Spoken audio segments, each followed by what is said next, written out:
Et salut à tous, on se retrouve aujourd'hui pour une vidéo donc avec un format pas spécial mais un peu particulier. Je vais vous expliquer pas mal de choses sur les bêtas, les poissons combattants. Donc là déjà tu peux voir quelque chose sur l'aquarium qui doit te paraître un peu bizarre, je vais t'expliquer tout ça.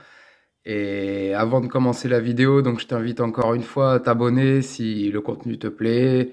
Il y a toutes les vidéos précédentes sur la chaîne de l'évolution de ce bac du début jusqu'à aujourd'hui. Donc tu peux tout retrouver précédemment.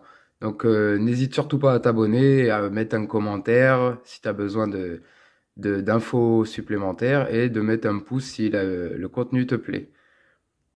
Donc pourquoi aujourd'hui un format un peu particulier? Parce que je vais t'expliquer un peu tout ce que je sais sur le bêta, sur le poisson combattant. Donc je vais pas répéter à chaque fois, hein. Le poisson combattant, c'est un peu le nom qu'on donne familièrement au bêta qu'on peut rencontrer un peu partout. Donc voilà. Donc ce que je vais t'expliquer un peu, c'est la vie du bêta, d'où il vient dans son milieu naturel, t'expliquer un peu ses besoins, pas un peu et beaucoup, et faire un petit coup de gueule à ce sujet-là parce qu'il y a plein de choses que je vois et qui m'énervent, alors faut que j'en parle. Donc le poisson combattant, c'est un des poissons les plus répandus dans l'aquariophilie, surtout dans les petits volumes. Donc tu vas vite comprendre mon coup de gueule. Dans les petits volumes et qui sont bien souvent, bien souvent, pas du tout faits pour les volumes dans lesquels ils sont et non plus l'eau n'est jamais et très rarement faite pour eux aussi. Donc déjà, tu vois, poisson combattant et crevettes, impossible. Je te montre tout de suite le contraire, quoi. Voilà. Et pourtant, c'est un alien, c'est un poisson assez vivace, hein. Mais il est cool, il est super cool, tu vois, il est face à elle, il s'en fout. Donc le poisson combattant, pour te donner quelques infos, c'est un poisson donc qui vient de tout ce qui est Indonésie, Malaisie, Laos, Vietnam, Thaïlande, pardon. Donc c'est un poisson assez répandu en Asie, où d'ailleurs tu peux trouver pas mal d'élevages et tu peux en apprendre beaucoup sur eux. Donc c'est de la famille des Osphronamidae. C'est la même famille en fait que les gouramis et des poissons de ce type-là qui viennent du sud-est de l'Asie. Donc à l'état naturel, c'est un poisson qui vit dans les rivières. Bah, petite parenthèse, tu vois là, le nageoire du bêta, je vais te raconter un peu un imprévu qui m'est arrivé hier. Donc je reprends, c'est un poisson qui vient du sud-est. Il vit souvent, très souvent, dans des rivières à petit débit, des rizières également, où il y a des eaux faibles, des eaux calmes à faible courant et à faible profondeur. Donc aujourd'hui, les bêtas, nous qu'on a dans nos aquariums, ils aiment pas du tout le courant et encore moins les profondeurs parce que le bêta, aujourd'hui, tu connais très bien le bêta splendens, celui qui a des très grandes et belles nageoires, mais ça lui permet pas d'affronter des courants et il s'affaiblit vachement vite à vouloir remonter à la surface pour respirer.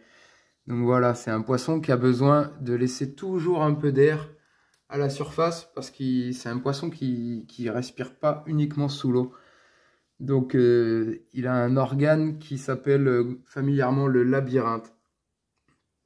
Ça lui permet voilà, d'avaler l'air en surface et de pouvoir pas être en apnée hein, parce qu'il a l'oxygène aussi dans l'eau, mais il récupère son air principalement à la surface. J'essaie de te mettre une image un peu plus propre. Voilà. Donc tu vois, il y a quelques petits pets à la nageoire et j'ai bien la rage. Donc je vais t'expliquer tout ça.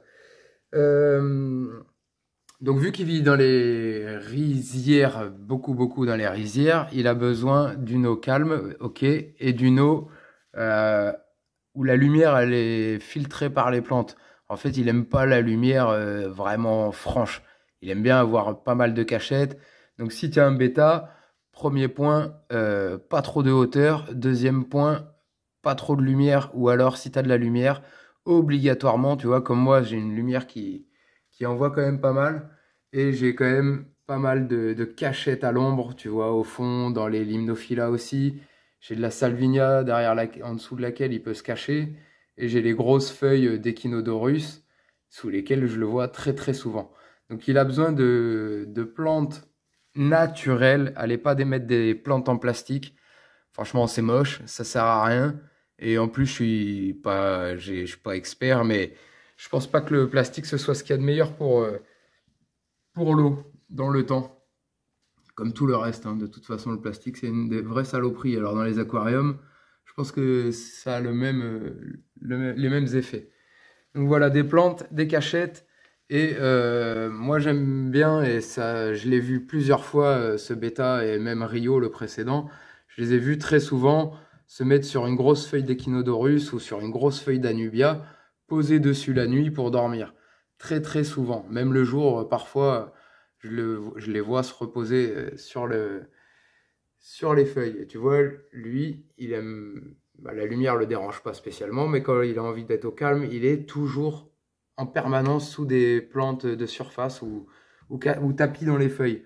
Donc au cours de la vidéo, je pense qu'on va pouvoir l'observer, il va aller se cacher, il va taper des coups de speed, etc. Donc voilà, très important, laisser un petit espace en haut pour qu'il puisse respirer, avoir des plantes naturelles, ça permettra de stabiliser ton eau, d'avoir un décor quand même plus sympa qu'avec des plantes en plastique, et lui, il sera super heureux. Donc le top. Bien faire attention à une chose, c'est si tu mets des racines ou des petits bois, comme tu peux voir un peu partout, faire attention que le bout du bois soit pas tranchant. Parce que avec ces voiles, surtout les Splendens, Half Moon et Crown Tail et tous ceux qui ont des grandes nageoires, ils pourraient se prendre les nageoires dedans, enfin les frotter et se les déchirer. Donc ouais, mauvaise expérience quoi, c'est pas cool. C'est pas cool ni pour toi, ni pour lui, ni esthétiquement et ni pour sa santé quoi. Tu vois, là on le voit, il commence à aller se cacher un peu, il se camoufle dans tous les recoins. Lui, c'est franchement un explorateur fou, il adore ça. Regarde les couleurs un peu, ça passe du bleu, violet au vert. C'est un poisson vraiment magnifique. Et je reviendrai de tout à l'heure d'ailleurs sur quelle espèce de combattant est-ce que c'est exactement. Petite astuce, je vais vite parce que j'ai beaucoup d'infos à vous donner. J'espère que c'est pas trop rapide. Petite info ou petit plus, si tu veux être sûr que tes branches ou tes roches elles soient pas coupantes pour ces nageoires, eh ben tu passes un bas en nylon ou un collant, un vieux collant, tu le passes dessus et si ça l'arrache, eh ben tu peux être sûr que les nageoires de ton bêta, elles aimeront pas trop non plus. Après, mauvaise nageoire dit mauvaise santé parce qu'il est fatigué à se réparer, forcément. Tu vois, il est parti se cacher avant d'explorer son bac. Donc c'est super cool, hein. Franchement, il est génial. Lui à observer, Rio était déjà génial, mais alors lui, il a un comportement complètement différent qui se rapproche proche d'ailleurs beaucoup plus du comportement du bêta sauvage. Donc, qu'est-ce qu'il faut savoir à part les plantes naturelles, les cachettes, de quoi se protéger de la lumière? Ça lui permet de se sentir en sécurité, en fait, toutes ces cachettes, et le mettre hors stress. Le stress, pour lui, c'est, comme beaucoup de poissons, c'est super important qu'il soit minimisé, parce que le stress peut leur provoquer des maladies, l'affaiblir, l'empêcher de manger, et un bêta, 15 jours sans nourriture, et pour lui, c'est la fin. Donc, faire très attention à ce qui est très peu de stress pour lui lors de l'acclimatation, lors des changements d'eau, etc., etc. Pour ce qui est de l'eau, d'ailleurs, alors l'eau, les paramètres idéaux pour un bêta, c'est 7. En Thaïlande, dans le sud-est de l'Asie, c'est des eaux environ à 7 et d'une température quasi constante à 27. Donc voilà, si tu vois ton bêta, tu l'as mis dans un bocal, un pauvre bocal de 5 à 10 litres dans une eau froide, bah t'as tout loupé, hein. C'est faux, c'est fake. Même si ton animalier t'a dit que c'est bon, moi ça m'agace parce que c'est carrément pas vrai. Si vous avez un animal, essayez toujours de vous rapprocher au max de ce qui est idéal pour lui dans la nature. Donc les paramètres, je sais que c'est pas facile. Nous, on essaye d'avoir des bêtas tous dans des petits aquariums. Et les petits aquariums, c'est les plus compliqués pour avoir des paramètres stables. Donc l'eau, jamais à moins de 27, c'est idéal. Si tu veux faire un low-tech total, moi j'adore le low-tech, je fais un low-tech avec tous mes bacs, mais celui-là, Voilà, je l'ai chauffé, tu vois, il y a un radiateur dans le fond. Je le chauffe, il est à 27 constamment. Si tu fais un low-tech, dépasse pas plus bas que 18 et va pas plus haut que 28, il supportera pas. Et l'eau froide, c'est une garantie quasiment, tu l'emmènes à la morgue, hein, direct. Donc faire très très attention au changement de température et, euh, et pendant que tu fais tes changements d'eau, toujours que l'eau elle soit allez, à 1 degré de plus ou moins, ça peut aller, mais jamais un choc thermique, hein. Le bétail, ça s'habitue très vite à ces paramètres, mais il a horreur des changements. Il a horreur de ça et il le supporte très mal. Donc voilà, pour ce qui est de la filtration, donc moi je suis en low-tech, aucune question à me poser. Mais les bêtas, la filtration, attention parce que c'est des poissons qui vivent dans des eaux super calmes. Et avec tous les changements génétiques qu'on leur a imposés, j'ai envie de dire, aujourd'hui tu prends un bêta Half Moon, tu lui mets un gros débit de filtration, tu peux être sûr, soit il va s'épuiser de la nage contre le courant et avec ses grandes nageoires toutes molles, entre guillemets, il va s'épuiser, vraiment c'est le mot, il va s'épuiser. Ou sinon, tiens, des petits granulés, faut que je les ai fait tomber tout à l'heure. Ou sinon, ça peut même lui déchirer les nageoires. Donc le filtre, soit c'est tout doucement un petit remous à la surface, ou les filtres cascades, je trouve c'est franchement pas mal. Si j'avais un filtre à avoir, ce serait ça. Mais vraiment, vraiment un très faible débit pour les filtres. Parce que tu peux lui faire vraiment beaucoup de mal. Alors maintenant que je t'ai donné pas mal de petites infos sur le bêta en lui-même, on va rentrer un peu plus dans les détails. Le nourrissage des bêtas, donc moi perso je les nourris avec des granulés Espray pour bêta d'une marque très connue, très répandue et très sérieuse, et de Daphnis congelés. Donc dans la nature, le bêta il mange quoi? Il mange des vers de vase, il mange des bébés guppies, des bébés crevettes, il mange des insectes, tout ce qui se pose au-dessus de l'eau ou qui peut se déplacer dans l'eau et qui est assez vif. Voilà, donc les bébés guppies, attention avec le bêta, déjà les adultes c'est compliqué, mais les bébés encore plus. Donc pour les crevettes, tu vois, alors moi j'ai des Red Cherry dans ce bac, superbe, et ils s'entendent super bien, tu vois, elles sont même pas apeurées, hein, elles nagent, même elle est grainée de toute façon.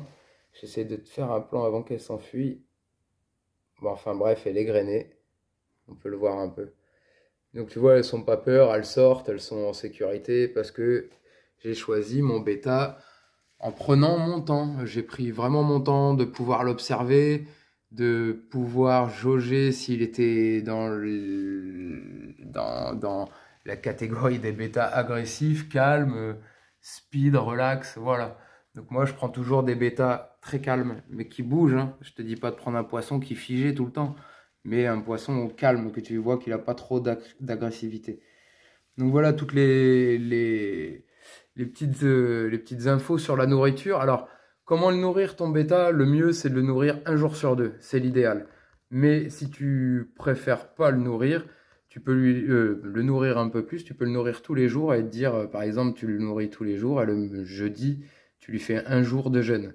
Ça lui fera pas de mal. Dans la nature, n'oublie pas qu'ils n'ont pas de la nourriture à portée de main quand ils en ont envie. Tiens, regarde, une petite Zoé. Je l'avais jamais vue. Une petite Zoé dans l'aquarium. Bon, bah, il y a une crevette déjà qui a grainé. Excellent. Excellent. Donc, voilà. Qu'est-ce qu'on peut dire? Alors, pour les nourrir, ouais, un petit jour de jeûne, c'est jamais mal. Attention à pas trop le nourrir. Pour te donner un ordre d'idée, 3 petits granules à bêta, ou 3-4 petits granules à bêta, c'est largement suffisant. Pour avoir vraiment un ordre d'idée, la taille de l'estomac du bêta, c'est la taille de son œil. Donc imagine un peu, c'est vite rempli, hein, la taille d'un œil de bêta, voilà, ça fait 0,3-0,4 mm. Hein. C'est vraiment tout petit.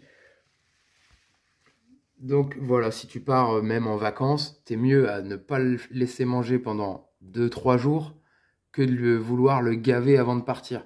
Ça peut lui provoquer des problèmes de vessie natatoire et ça peut lui provoquer des problèmes de constipation.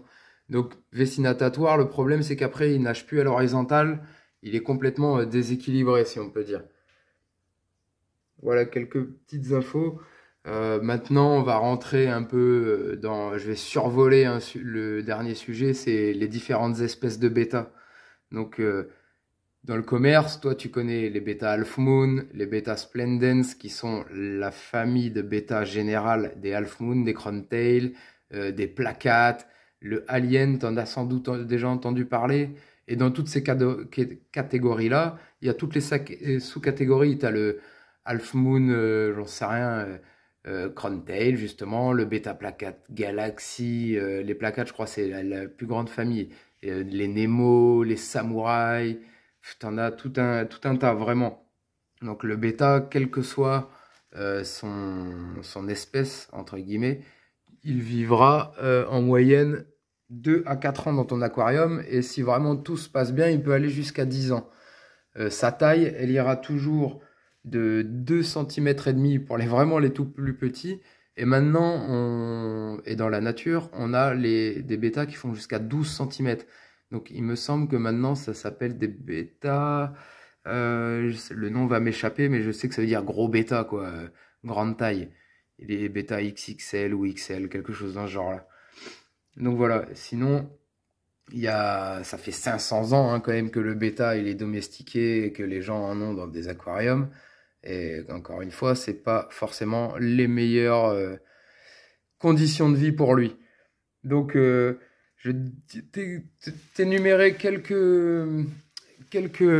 espèces de bêta qu'on connaît pas forcément. Et d'ailleurs, il y en a tout le temps des nouvelles espèces qui sont faites ou découvertes. En 2019, il y a eu le bêta Oméga qui a été fait et le bêta Nu-Ion en 2020. Donc ça, c'est des bêtas qui sont beaucoup plus profilés, qui sont beaucoup plus adaptés au courant et qui sont beaucoup plus rapides. Et contrairement aux bêtas que nous on connaît, qui font leur petit nid de bulle en surface, les petits alevins ils se mettent la tête dedans et ils grandissent dans leur bulle. Les bêtas que je viens de te dire, l'oméga et le Nu-Ion, c'est des bêtas qui ont leurs alevins et leurs œufs en incubation. Ils les ont dans la bouche. Donc tu as déjà vu ça sur certains poissons, j'imagine des cyclidés africains peut-être, où ils gardaient leurs poissons dans la bouche pour les incuber. Donc tiens, petite image au passage, ça c'est des œufs de Neritina. Donc je sais pas ce que ça va donner, à mon avis ils évolueront pas, hein, parce que je crois que c'est très compliqué pour faire des œufs de Neritina. Donc j'en ai quelques-uns, tu vois là aussi sur la branche. Il y en a un peu par-ci et par-là. Donc voilà. Après, les plus beaux bêtas, à mon sens, il y a des espèces qui existent. Il y en a des centaines et des centaines hein, des espèces.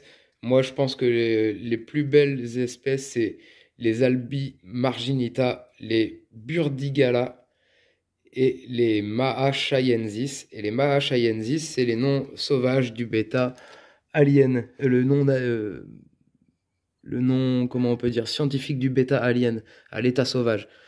Tu peux remarquer, le bêta alien, comparé à tous les autres bêtas, il a un corps beaucoup plus long, des nageoires beaucoup plus fines et profilées. Et tu vois qu'il a un corps beaucoup plus en forme d'obus, on peut dire. Et franchement, c'est un poisson beaucoup plus vif qu'un bêta Splendens ou un bêta Half Moon Crowntail, forcément, puisque ses nageoires sont beaucoup plus petites et beaucoup plus compactes ou trapues, si tu veux. Ah, voilà, il est là, le loulou. Je vais essayer de le faire sortir un peu. Voilà. Il va venir. Donc tu vas pouvoir voir, hein, son corps est vraiment beaucoup plus allongé. Les nageoires, tu vois, rien à voir, beaucoup plus petites. Donc moi, je préfère largement ceux-là parce qu'ils ont beaucoup moins de mutations génétiques. Alors celui-là, c'est exactement un bêta alien hybride. Hybride, pourquoi? Parce que si tu le regardes ici, il est bleu. Si tu le regardes du dessus, alors je sais pas forcément, il s'est mis dans un coin qui va bien. Si tu le regardes du dessus, il est vert. Voilà, tu vois un peu. Là, il est tout vert. Et là, il est tout bleu. Donc c'est un poisson génial. Sauf que, il y a 2 jours là, avant que je te fasse la vidéo, j'étais tranquillement en train de regarder la télé. Je me suis levé pour venir voir le poisson. Et devant moi, sous mes yeux, il a tapé un saut. Il est sorti d'ici et il est tombé, forcément, par terre en bas. Et pour le sortir de là, t'imagines bien que ça a été tout un délire. Donc j'ai réussi à le sortir, je l'ai remis directement à l'eau. Il est parti se cacher, je ne l'ai pas vu pendant tout le lendemain, je ne l'ai pas vu. Le surlendemain, il est ressorti, les nageoires pas très belles. Là, tu vois, franchement, il se tient super bien. Et il y a quelques jours, hier, il se tenait voilà, à 45 degrés, il avait du mal à tenir, hein. Et là, ce matin, il s'est réveillé, il est venu réclamer directement à manger.